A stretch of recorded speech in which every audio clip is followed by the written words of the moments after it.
Shout out all my Trini supporters. Shout out everybody who's been supporting me from the beginning of this YouTube journey. I know I've been reacting to a whole bunch of Trinidad music, whole bunch of Jamaican music, but I haven't really been getting what is the fucking beef about. Like, what is it about, bro? And today, I hope this video is the best video to explain the whole shit about Trinidad, like the beef and shit. I know it's not gonna be everything about Trinidad beef, but at least give me some type of clarity of understanding what the fuck I'm listening to and why the fuck are these niggas like going at it like this. Cause bro, behind all your favorite rappers getting killed and shit like that, it's really civilians in Trinidad getting killed. It's regular gangbangers. I be seeing this shit all the time on this page I be following. Like, they be showing all the raw Trinidad. Like, that page, you'll see motherfuckers laying on the ground, niggas dead. That's off topic. We finna see how the Muslims in Rasta City actually started beefing. And I know a lot of people are gonna say this beef is old, they're not really beefing no more. But, nigga, this is the origin of the motherfucking beef that started now. If it wasn't for Rasta City and how they broke up, this beef wouldn't even be a fucking beef. This wouldn't even be shit to talk about. Your favorite rappers wouldn't even be here if it wasn't for this beef, bro. So we finna get into this shit. Let me stop talking, bro. Finna get into this shit. Let's see if this shit is based on a true story, bro. Welcome back to another episode of Trench Tales. For this episode, we finally head back to the Caribbean, where we cover some important history that nobody knows about. But despite the lack of publicity, this is a major problem that Trinidad has to deal with. So get ready, because this is a good one. But before we get into it, make sure to leave a like and subscribe if you are new. So let's get into it. We start off about 3,000 miles southeast of the United States in the beautiful Trinidad and Tobago. In the underbelly of Trinidad, dancehall artist Rebel Sixx emerged as a mysterious presence, captivating attention by releasing powerful diss tracks, targeting his adversaries. Allegedly, one of his targets was Prince Swanny, reportedly once affiliated with the Rasta City crew, who has since embarked on his own venture called Z-Tech. Yeah, ZTG. Another individual in Rebel Sixx's crosshairs was Toppy Boss, who was allegedly linked to the Muslim crew. Rebel Sixx's powerful lyrics resonated deeply within the nation, carrying a merciless and deliberate message. The clashing artists produced an entirely new wave of music that swept the island like an unstoppable storm. More specifically categorized as Trinidad dancehall, once soothing beats of reggae and dancehall transformed into a dark symphony of murder music, becoming a weapon wielded by the rival crews. Another bloody night has plagued the Port of Spain division with 3 murders and a spate of shootings in the Laventille area. Reports are that in St. Barnes around 9:30 on Wednesday evening, Dexter Polskin Joseph, an alleged leader of the St. Barnes arm of Rasta City gang, was killed. The consequences were devastating as the infectious musical epidemic gripped the nation, plunging into they choking the fuck out that nigga. Trinidad's murder rate skyrocketed, gunshots blazing in the streets, a chilling testament to the power of this unholy marriage between music and violence. The result. Hold on, what the fuck? Number 6 in the fucking world? What the fuck? They just under Afghanistan? God damn. Bro, what the fuck? They got hella fucking killing going on. Crime, all type of shit. Ranking the country just below Afghanistan on the crime index. In the midst of this chaos, Rebel Sixx became a target of a sinister plan. He was ambushed by his rivals, driven by betrayal and jealousy. Before we dive deep into the wicked and wild world of Armageddon, let's rewind the clock and unravel how this war between cliques actually started. Come on now. Trinidad and Tobago, once colonized by the British Crown, boasts a unique ethnic mix, but has faced historical problems with divisions along racial lines. In 1962, it gained independence from Great Britain and became a sovereign nation, eventually declaring itself a republic in 1976. Since gaining independence, Trinidad and Tobago has been marked by a divide between 2 major gangs. First, you have the Rasta City gang. Rasta City mainly has been championed by the Rastafarian culture, Afro-Trinidadians who attempted to reject the influence of European colonialism, who who strive to reconnect with their African heritage and culture. Respect. The earliest Rasta City gang as being led by the notorious King brothers, Aldwin and Derek, who were both Rastafarians. On the other hand, there were the Muslims. According to historical accounts, the earliest Muslim gang was allegedly led by a man named Abu Bakr, who was also the leader of the Muslim religious group called Jamaat al-Muslimin. Rest in peace, the Muslim Abu Bakr. community in Trinidad has its roots in two waves of migration. The first wave consisted of enslaved Africans, and the second wave was made up of indentured Indians. Bakr chose to follow Islam instead of Rastafarianism. In the turbulent era of 1986 and 1991, the young nation faced serious financial challenges from the IMF. Under the leadership of Prime Minister Arthur Napoleon Raymond Robinson. Hold on. The British knew what the fuck they was doing. Leaving a young ass country like that by themselves, no fucking help. They knew what the fuck they were doing. They was starting a big ass war. Cause when niggas is broke, niggas is gonna do anything. Like niggas is gonna crash out, bro. And if they see one side getting money or one side doing a little bit better than they ass, it's over with, bro. It's a beef. It's a beef, bro. No cap. And the NAR administration, who was brutally beaten and shot by Bakr's Muslims during an attempt by the Muslimeen to take over the country. Damn. Adding to the challenges, Trinidad became a hub for drugs, arms, and human trafficking. Its strategic location, just 7 miles north of Venezuela, with its open border to Colombia, made it an attractive transit point for drug shipments to the Americas. Speedboats from drug cartels were often used to transport drugs into Trinidad. Once docked, these illegal substances were smuggled out of the island using various methods, including container ships, private yachts, and planes. Damn. Turning crime into a multi-billion-dollar industry. Definitely some organized crime. Unlike in most places, gangs in Trinidad are deeply rooted and divided. Neighborhoods align themselves with either the Muslims or Rasta City, creating bitter rivalries. Even neighboring streets become enemies if they support different gangs. So if one neighborhood is Muslims, and across the street is Rasta City, they have to be bitter rivals.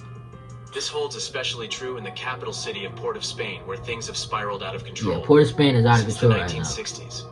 It has become one of the most dangerous cities worldwide, largely because of intents for being used as a drug smuggling port.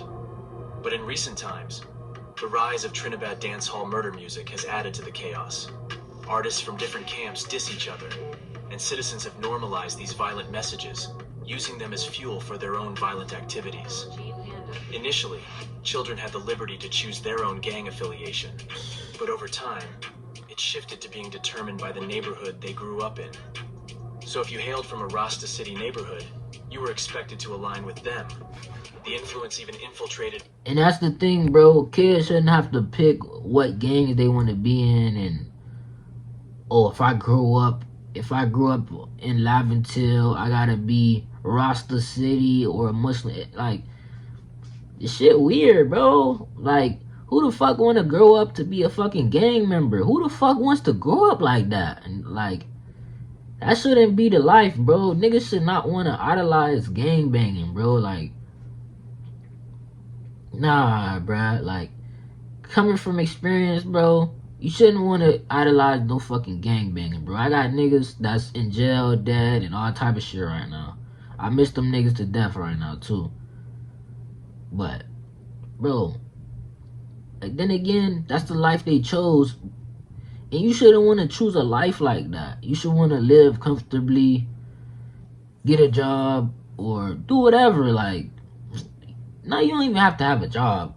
Like, do whatever you want to do, bro. You shouldn't want to be no fucking gangbanger, though. Like, that's the worst thing to be in your life. A gangbanger. That's the worst thing, bro. Into the school system. This toxic situation brings us to the heart of it all. Welcome to Port of Spain, unquestionably one of the worst places in Trinidad. The region itself is divided into two closely neighboring sections. First, you have Laventille, an area where the Muslims set up a stronghold. A breeding ground for the mobilization efforts of an Islamic organization once led by a 6-foot man by the name of Abu Bakr, who in 1990 made a controversially bloody attempt Damn. to seize and temporarily overthrow the country's democratically elected government. On an ordinary afternoon in They got a Trinidad big and ass Tobago, AK. families gather for a local Sesame Street show when the TV screen flickers, revealing the imposing figure of Abu Bakr. Standing tall at 6'4", dressed in a flowing Damn. white robe, his face radiates a menacing intensity. Abu Bakr makes a shocking announcement. At 6 p.m. this afternoon, the government of Trinidad and Tobago was overthrown. The Prime Minister and members of the cabinet are under arrest.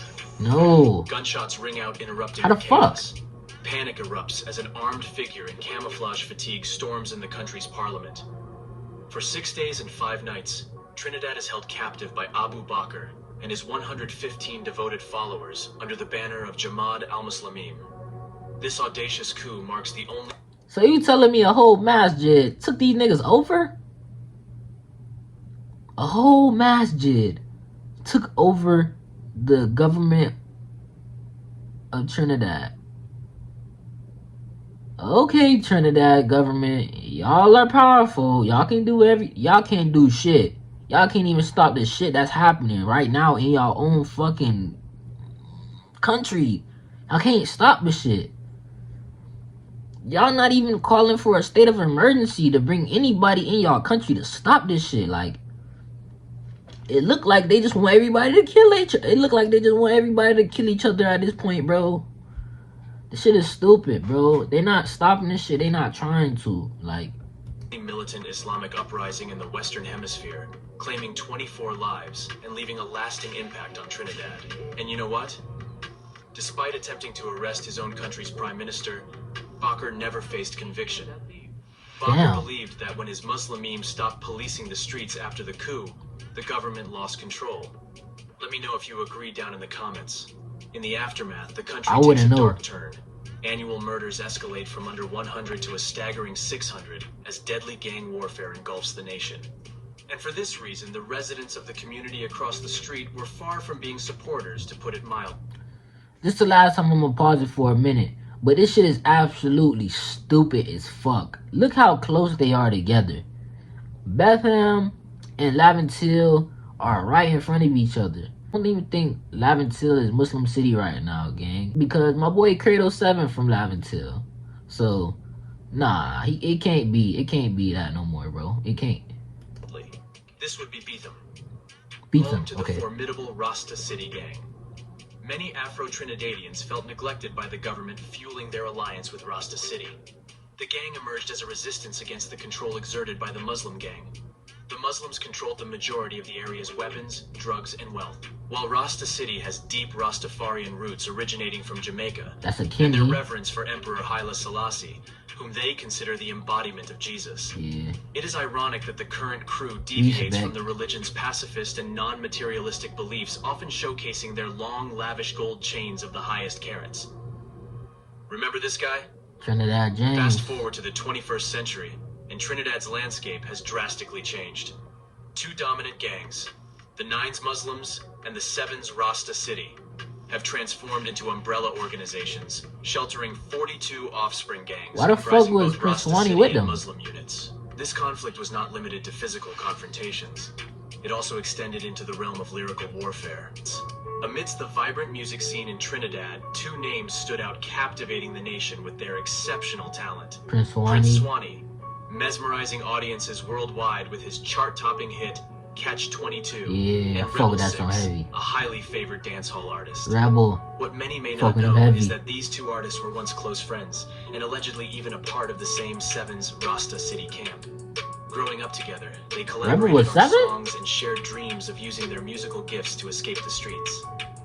However, tragedy struck when Rebel Sixx became disenchanted with the way the Seven camp was being led by its authorities. This discord reportedly caused a rift between Plumpy. Prince Swanny and Rebel Sixx, turning once loyal friends into bitter enemies. The falling out was fueled by corruption and negative vibes infecting the Rasta City camp. As a result, Rebel Sixx decided to part ways and eventually joined the Sixx crew, reportedly led by the infamous dancehall entertainer Squash. Squash. His move to align with the renowned Sixx camp, originating from Jamaica, sent shockwaves across Trinidad as he Shout out introduced the Squash. Sixx movement to the island. The transformation from friends to foes was a result of the deep-seated issues within the Rasta City camp, and their divergent paths led them to opposing factions. The clash between Prince Swanny and Rebel Sixx, now representing different camps, added a new layer of intensity to Trinidad's music scene, making headlines and sparking intrigue among their fans and followers. As the crew started to shift amidst the turmoil within Rasta City, a brutal tribal war erupted, plunging the 7 Gang, Sixx Gang, and Muslims Gang into a deadly cycle of violence. Night and day, they ruthlessly attempted to assassinate each other, making the streets as hot as ever. Realizing that things had spiraled out of control, Rastas the run top from artists Muslim. from each Whoa. group decided to initiate a peace meeting on July Damn, 4th, what the fuck? 2020. The Sixxes, Rasta City, and the Muslims were poised to set aside their differences and sign a treaty, a glimmer of hope amidst the darkness. Where the treaty at It was now? a chance to extinguish the bloodshed and restore harmony to a city teetering on the edge. From today onwards, there are no groups, They need to sign a gangs, or treaty now, bro. organizations, formal or otherwise, by the names Unruly ISIS or Rasta City in Chaguanas or any part of Trinidad. The former gang members are changing their ways, and they ask for the public's forgiveness and help. However, as the appointed hour approached, Rebel Sixx chose to betray the truce. Suspicion gripped his mind, convinced that the peace meeting was a treacherous trap, a cunning ploy to outsmart him and fake reconciliation. By deliberately snubbing the gathering, Rebel Sixx sent a chilling message to the Rasta and Muslim camps. They interpreted his absence as a deceitful sign, a signal that the beef remained far from over, and he craved war instead. The shadows grew darker on that fateful Sunday night, enveloping Rebel Sixx's residence in Viceroy Crescent, literally less than 24 hours after the peace meeting. Lost in the virtual world of video games, he remained oblivious to the impending danger lurking just beyond his open front door. He killed his own Unbeknownst to him, self. his sanctuary was about to be violated by an unfathomable darkness. Suddenly, the tranquility of the night was shattered as 2 figures silently infiltrated his home like footsteps of stealthy Navy SEALs. Allegedly. Startled by a sound, Rebel Sixx momentarily removed his video game headset but dismissed it as nothing, placing it back on instead of reaching for a weapon. Unaware of the intruders, he turned towards the door and felt a chill run down his spine as he confronted the looming presence before him. In a horrifying symphony, the walls echoed with the eruption of gunfire. Bullets cut through the air, their deadly purpose homing in on their target. The assailants unleashed a relentless storm of bullets, approximately 20 finding their mark on Rebel Sixx. Amidst the chaos, 20 relatives stood shots? frozen in terror, silently witnessing the nightmarish scene. Miraculously, fate spared them, leaving them unscathed as the assassins swiftly escaped the premises. Loud sirens screamed through the dark night while the cops raced like lightning. They scooped up the injured Rebel Sixx in a hurry, zooming him off to Arima Hospital. Injured. But fate, being heartless, had already made its move. About to As say. they raced ahead, Rebel Sixx's life slipped away. That nigga died at by the scene. merciless hands of his assailants. In the aftermath of the harrowing attack, silence descended upon Viceroy Crescent. A heavy shroud of mourning and devastation. The night once filled with hopes and dreams now carried the weight of tragedy. A vibrant voice in the music world silenced forever. That's his The grim fault, bro. announcement came from the lips of the authorities. This was no random act of violence. Gang warfare had stained the streets with blood once more. That's his fault. As the city grappled with grief, an insidious question lurked in the shadows. Who orchestrated this sinister plot? The investigation for answers began as the puzzle of motives and perpetrators unraveled. Departing from the Sevens, Rebel Sixx inadvertently painted a target on his back, igniting the flames of vengeance in the hearts of But those still, left behind. Amidst the tangled they signed a threads of their treaty. shared past, a haunting question by fans lingered. Could Swanny, possibly once a trusted companion, be driven by jealousy that festered like a venomous serpent? However, I doubt this was the case. In the backdrop of this risky dance between rival crews, the Muslims, a mere adversary on the surface reportedly held secrets of their own. Whispers of Rebel Sixx's desire to break free from the Sixx group to join the Muslims circulated, casting shadows of suspicion that it could have allegedly been members of his own Sixx group who placed the hit. As the truth remained a puzzle lost amidst the murky depths of the underbelly, one thing was certain. Rebel Sixx had become a pawn in a dangerous game, entrapped in the clutches of the Trinidad gang culture, his fate sealed by forces beyond his control. In the midst of this tale, the truth still waits in the shadows, awaiting for its moment to be unveiled. Until then, let us know what you think down in the comment section below, and we'll see you guys in another video real soon. But if you've liked our content, please don't forget to leave a like and subscribe to. Man, go like and comment on that video. I'm gonna leave it in the comments. But yeah, bro, that's enough of you talking and shit. Let me talk. Bro, now I see why Plumpy said, never surprised to see when boy change up. Tough chat and gun talk couldn't face us. I'm know we keep the thing from day one. Mad, full of guns, full of shots to the nation. Any boy wow, just create one. 7-man march out a cremation. I know hospital when have patience. You coulda link with Moses or Satan. bro, niggas really did change up on Rasta City. Now I get why the fuck, like, now I get what the fuck going on, bro. I get a little better. If it's something he missed in this video, y'all let me know. I'm not like picking those sides or nothing, but I see why the fuck Rasta City would be mad. If you don't see that shit, you just dick riding, bro. I don't get it, bro. I don't know why you niggas be slobbing a side that you're not banging for. You're probably from there, but you're not doing no work for them niggas. You're not putting in no work. Stop acting like you're gangbanging. You niggas getting everybody comments in gangbang. Why are you going on the internet and gangbanging, bro? That makes you look dumb as fuck. It makes you look pussy, bro. It really make y'all look pussy, bro. Don't do it no more, please.